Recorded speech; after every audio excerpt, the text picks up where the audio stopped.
Over 10,000 millionaires have left the UK. 10,800 millionaires left last year. Where would you go and why would you want to leave? In the early summer 2025, debate flared up in the UK media about whether the Labour's new tax policies are forcing millionaires to flee abroad. Rachel Reeves, as the new Chancellor, had introduced major changes, abolishing most non-dom tax perks, raising taxes on capital gains, private jets, and second homes, adding that she believed we've got the balance right in terms of how we tax those with the broadest shoulders. We've got to get the balance right on taxation because we want that investment, we want those jobs to come here. These measures were meant to make the tax system fairer, but as soon as the reforms were announced, panic erupted in the media with claims such as this one, warning of a potential doomsday as a result of flight of wealthy people from Britain.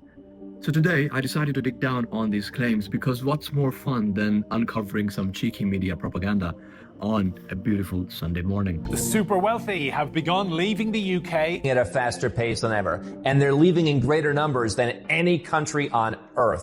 So I think we all saw many headlines in the media predicting large outflows of millionaires from the UK. For example, one report claimed that 16,500 millionaires will leave the UK in 2025. And there was another report last year that mentioned that 10,800 millionaires left the UK in 2024. And if you're like me, clearly these figures seem very scary at first. But when you actually zoom out and look at the broader scale of things, these figures are actually quite small. According to the latest data, the UK has over 3 million millionaires. So even if you take these figures at face value, this only accounts for 0.3 to 0.5% of the total millionaires here in the UK. But the main question is whether these figures are actually reliable in the first place, because frankly speaking, the evidence behind them does not seem very convincing to me. And many analysts have pointed out that there is no clear evidence of a mass exodus that actually exists yet. The Tax Justice Network likewise concluded that the millionaire exodus widely reported in 2024 also did not occur in that large scale. And those figures were largely driven by one firm's estimate and not the actual tax data. So let's dive into why these estimates are wrong. Mainly, the outflow numbers are often based on indirect methods such as tracking changes in someone's LinkedIn profile or residency status rather than the actual tax record. So if you are a wealthy person, which I hope you become one day, and you update your online profile from, let's say, London to Dubai, these surveys will count that as having left the UK permanently. Now, this obviously can be very misleading, as one senior economist quoted, that scrapping people's LinkedIn pages and the change of location is extrapolating massively to assess whether someone has left the UK or not.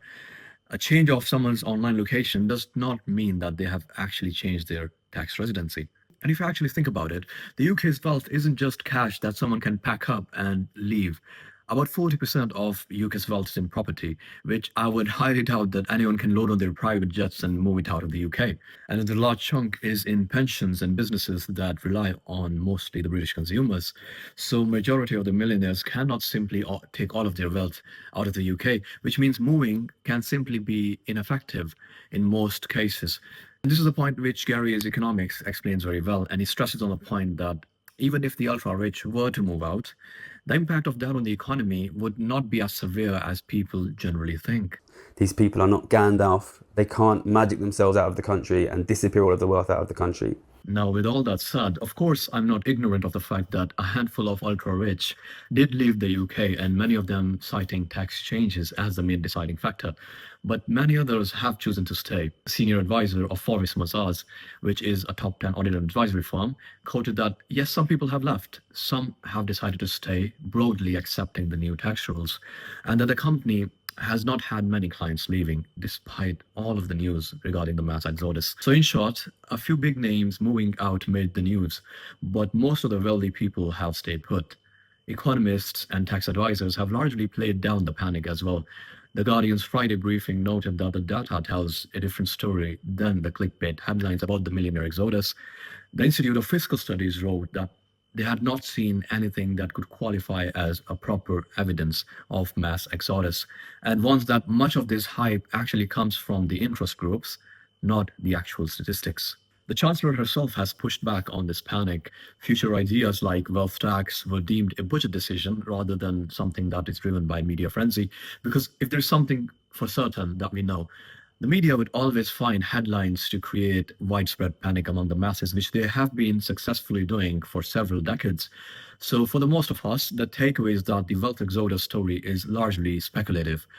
Yes, the UK has changed its tax rules, and some millionaires have chosen to move on, but the idea of mass flight of capital is unsupported by objective evidence so far.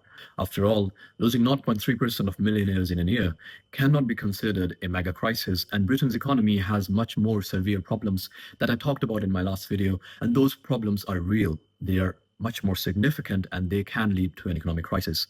I'm talking about the cost of living crisis, the massive debt increase, and the exponential rise in unemployment. But as far as the millionaires leaving the UK are concerned, in the coming months, HMRC will collect the real data on who left and who paid what. Until that time, I think the debate should be based on facts and not fear. Scary stories from wealth advisors should not dictate the public policy, especially when the evidence of their claims is so weak. Right now, the UK's millionaires and billionaires are largely still here, and the country's future will depend more on the broader economic growth rather than on a few yachts selling sail.